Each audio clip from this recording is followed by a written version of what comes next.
안녕하세요. 네, 고운동 세종맘 권현정입니다.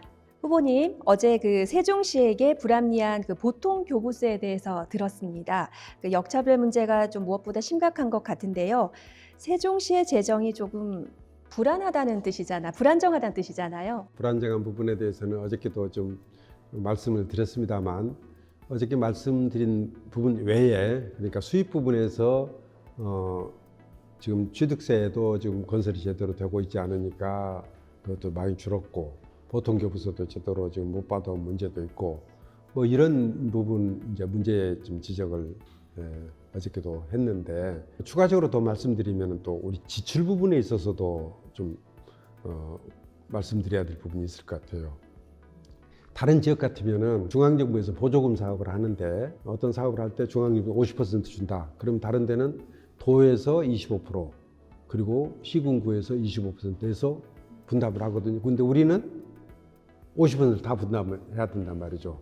그러니까 당연히 2배가 더 많이 드는 것이죠.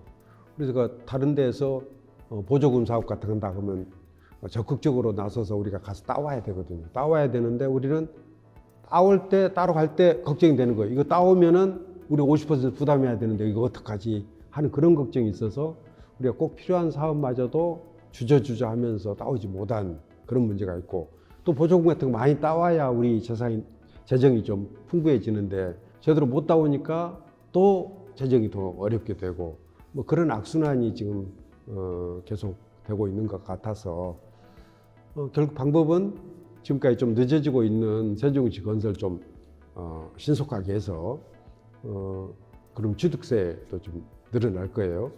얼마 전에 행복청이 이제 발표를 했는데 앞으로 2030년까지 7만 1,000호의 주택을 공급하겠다 그렇게 얘기를 했거든요. 그럼 7만 1,000호면은 한 1인 한 가구당 요새 2.2인 정도 되니까 한 15만 명 정도 인구가 늘거든요. 그리고 7만 1,000호의 그 이제 등기할 때 취득세도 나오게 되고, 그러게 되면 거래도 활발하게 될 테니까 취득세가 좀 늘어날 거예요. 그 부분도 좀 나아질 거고, 보통교부세 문제는 역시 이제 제도적인 문제니까 정부에서 나서서 제도적으로 해결하겠다는 의지를 밝히고 있기 때문에 정부가 적극적으로 협력을 해야죠.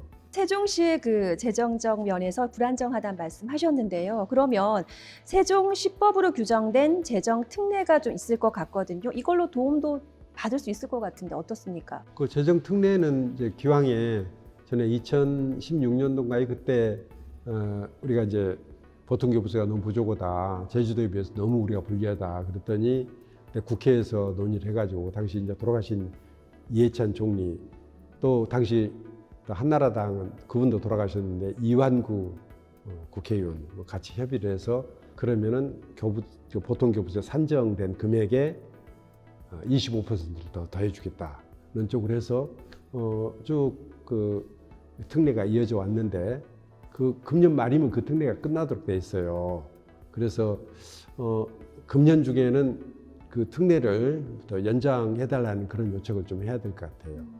후보님 말씀 중에 잠시만요. 그럼 아까 세종시법에 있는 재정 특례가 올해 끝난다고 하셨는데요. 만약 그렇게 되면 앞으로는 어떻게 되는 겁니까?